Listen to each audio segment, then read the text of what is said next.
Today, let's talk about why you should be playing a Minotaur. Minotaur. Minotaur? Manbull. We're gonna go with Minotaur. Let's see how many times I can mispronounce Minotaur. They're huge. They're terrifying. They're giant. Did I mention how large they are? The fact that they're monstrous? That they eat people? That they sound like a four-door sedan? Minotaurs are classic monsters. Not just classic monsters, but classic dungeon monsters. The labyrinth was built to prevent them from eating humans. That's awesome. So everybody that's playing a Minotaur out there right now is a medium-sized creature that just, oh, they have a nice strength buff. Yeah, you're playing it wrong. For me, the Minotaur needs to be huge.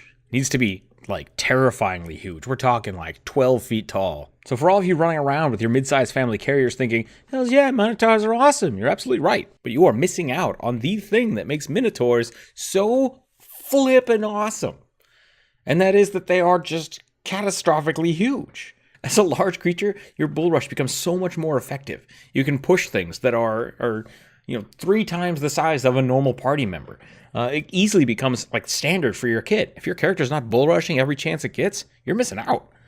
If you're using the Pathfinder rules instead of the 5th edition rules, this bumps you up to the monster manual level of damage for a bull rush, which is 2d8. Like, that's crazy.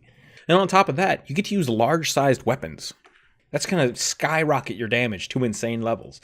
And this sounds like it would be broken. And you might think, well, that's why they're medium creatures, because that just is too much damage. But it comes with a lot of downsides. And this could be really a turnoff to a lot of new players. It sounds cool to be a large creature. Now all of a sudden you can't fit through regular sized doors.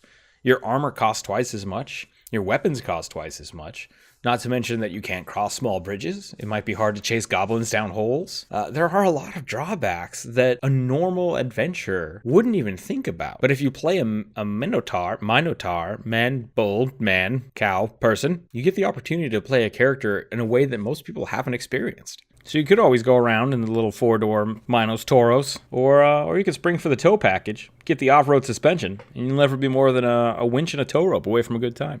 Something that we need to think about with Minotaurs is that they are classically cannibals. They are meant to devour people. And this stigma, I think, should be very prevalent inside of the world of fantasy.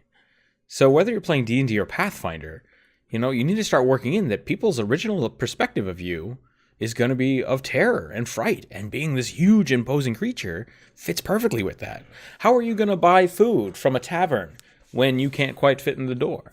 Do you have to have gnome servants? Or maybe you have to have your group allow you to stay out in the stable. There are a lot of fun things that you could pack into this to make this more of a challenge. And especially if you want to get really deep into the RP of it. Are you a race of just everybody looks like a Minotaur? There's a whole village of you.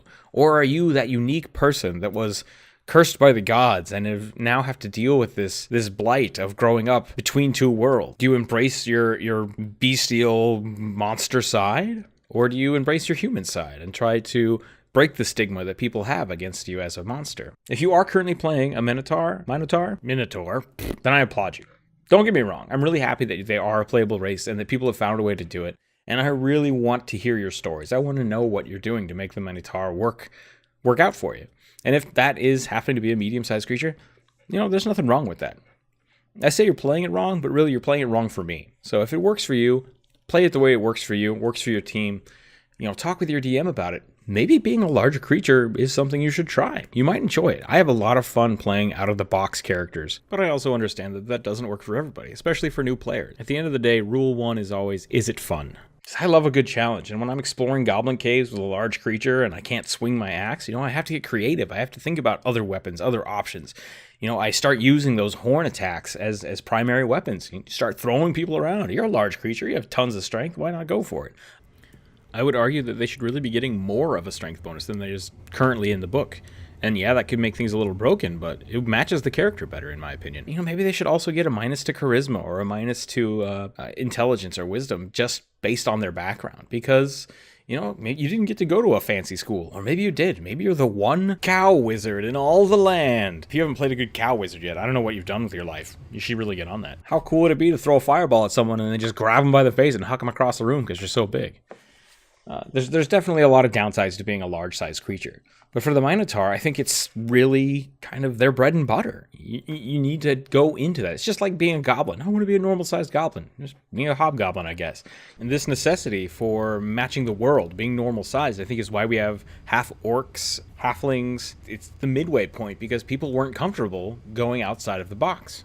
And I would argue that just removing these half steps of making everyone more human, more normal is just kind of boring. And I really think that really embracing the characters for the way that they were designed is really going to be more fun in the end. Because when you sit down and you think, I want to play a goblin, I want to play a Minotaur, you're not thinking, I want to play a human that's skinned like one of these monsters. Like, you want to play the monster. Do it. Play it that way.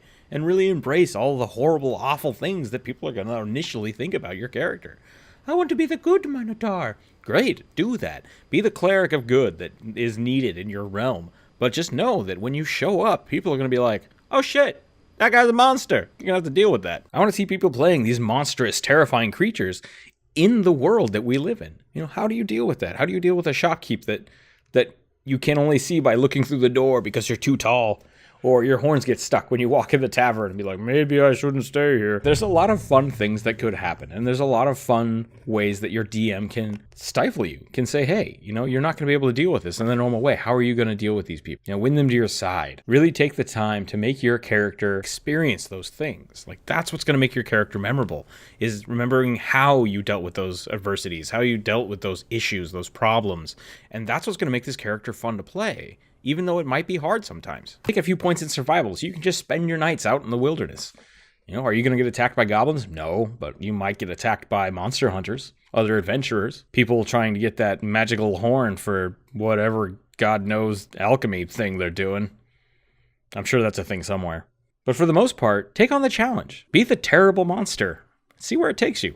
Doesn't mean you have to be evil. Could mean you want to be evil, though. See where it takes you. If you have a cool story, let me know. I want to hear it. I love hearing these kind of stories about things that people tried that were really outside of the box that just totally broke the game. And then how they, as DMs or players, brought it back in to make it work and function. Because that's really the whole spirit of tabletop RPGs. So, if you're currently playing a Man-Bull, I do applaud you. I'm having a lot of fun making these videos for everybody. Drop us a comment about your character or your experience with Minotaurs. Minotaur bull people, the ones with the horns, not tieflings, the other one. Make sure you're subscribing because that helps us out a bunch. If you have any ideas or suggestions for our next videos, I'm looking at the monster manual now and why you should play them. Maybe doing a gelatinous cube in the future, we don't know.